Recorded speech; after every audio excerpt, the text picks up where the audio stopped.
Están presentes aquí, si no me equivoco, ¿verdad? Las peticionarias, sí, ¿verdad? Por tanto, les damos la bienvenida. Creo que la señora Carmen López será la representante de defender la petición y, por tanto, tienen 5 minutos. Adelante, bienvenida.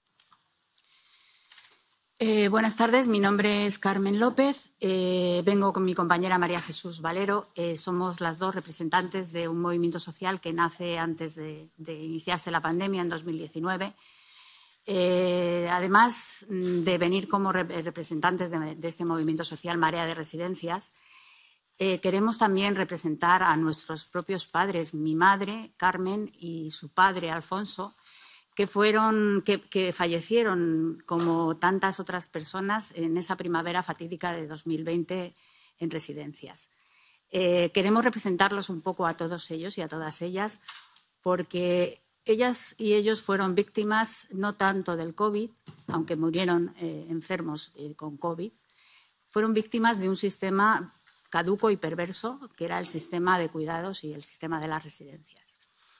La pandemia sacó a la superficie todo lo que había detrás de las residencias, que nosotras, como familiares de personas que residían allí, lo conocíamos desde mucho antes y veníamos denunciando mucho tiempo.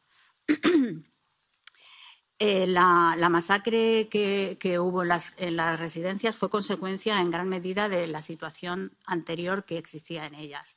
Había una precariedad muy grande, había una falta endémica de personal desde mucho tiempo atrás, desde décadas de falta de financiación, décadas de infrafinanciación, macroresidencias donde se hacinaban personas más que cuidarlas. Y debido a la falta de personal, pues el trato era bastante deplorable. Y bueno, pues siendo la situación que era y estando mercantilizada mediante la concesión de plazas públicas a empresas privadas, donde lógicamente prima las ganancias sobre los cuidados, pues surgió la pandemia y las residencias se encontraban en este estado, con lo cual esto hizo aflorar a la superficie todo aquello.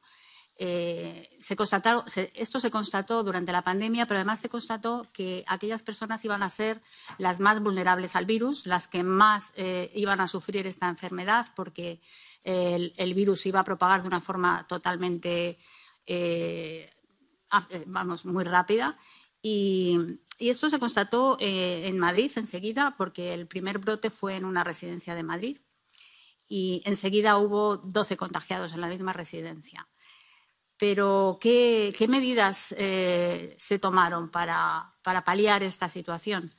Pues si analizamos estas medidas, vemos que por ningún lado se tomaron medidas preventivas ni paliativas de esta situación. Todo lo contrario, más bien fueron medidas de tortura hacia estas personas, porque la primera fue cerrar esas residencias a las visitas. Los residentes se quedaron sin poder recibir a sus familiares y a sus amigos. Sin embargo, las residencias siguieron abiertas pues, a proveedores. Los centros de día que existían en algunas residencias permanecieron abiertos durante una semana más, entrando personas desde fuera de la calle, las mismas trabajadoras que no tenían EPIs porque no había EPIs, trabajaban en distintas residencias y podían llevar el virus de una residencia a otra. Y esta fue la situación que hizo que los contagios pues, proliferaran de una forma absolutamente rápida. Después que se les confinó en las habitaciones, tardaron como unos 15 días o así, porque dentro de las residencias se hacía una vida normal, y al cabo de unos 15 días, sin EPIs todavía, se tomó la medida al no tener espacio para sectorizar en las residencias, pues se tomó la medida de confinarlos en sus propias habitaciones.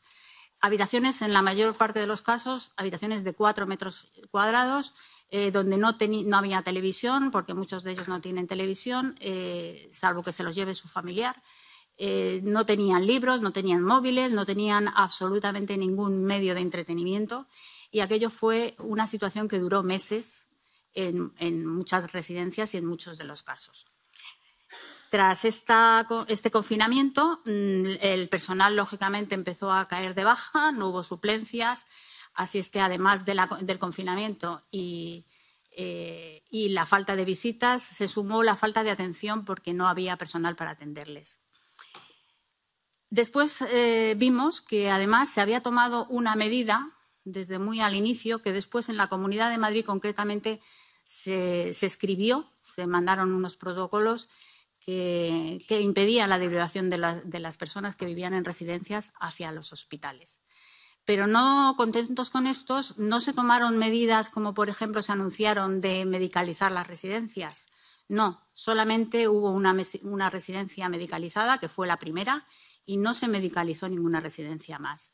Muy al contrario, el poco personal sanitario que había en las residencias, lo que ocurrió fue que se fue a los hospitales, porque hacían falta en hospitales y lo prefirieron así, y se derivaron al IFEMA, que por cierto se abrió en marzo y duró hasta mayo, y no se derivaron nada más que a 23 personas residentes en residencias y además con una enfermedad leve. Con lo cual, se les encerró en las residencias, no se les derivó a hospitales, no había personal para atenderles y encima tampoco había pues medidas paliativas para poder morir en paz. Con lo cual, esto supuso una muerte con tremendos sufrimientos para los residentes que allí quedaron encerrados. Pero lo peor no es esto. Ir terminando, señora peticionaria. Lo peor es que se quedaron las residencias tal cual, no ha habido ninguna mejora, todo continúa igual.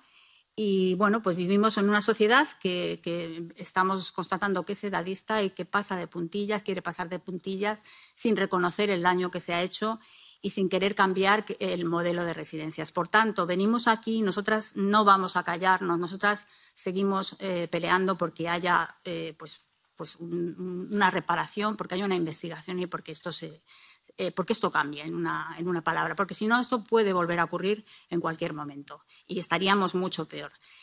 Estamos bastante indignadas y venimos aquí para pedirles a ustedes un compromiso y que envíen una misión de observación de eurodiputados del Parlamento Europeo a España, concretamente a la Comunidad de Madrid, y que evalúe las decisiones tomadas durante la COVID que afectaron a las residencias de una forma muy trágica con consecuencias fatales.